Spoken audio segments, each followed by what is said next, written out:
halkani waa Hirshabelle TV.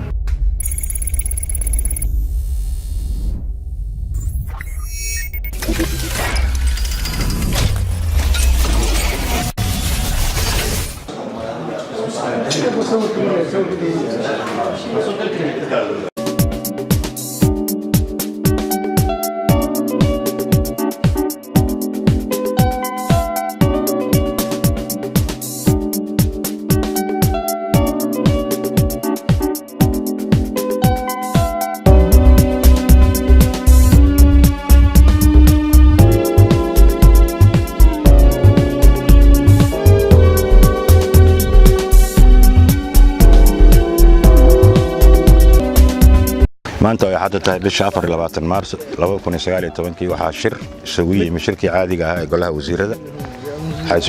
wasiirada oo shir gudoominayay kusamaha madaxweynaha dowlad goboleedka Hirshabelle Mudane Cali Xuseen Cabdullaahi shirka ajendihiisa ugu weyn wuxuu ahaa in laga hadlo amniga shirkaas wuxuu noogu dhamaaday guul waxa laga hadlay xaaladaha amniga Hirshabelle ku sugan tahay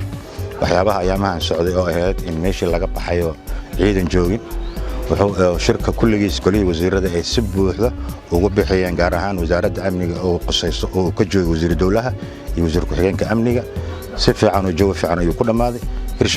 Hirshabelle amnigeedana waa sugan yahay waxyaabaha oo dhiman oo sida jidka oo kale sida loo furin lahaana waa laga wada hadlay taasoo lala kaashan doono dawladda federaalka iyo ciidamada AMISOM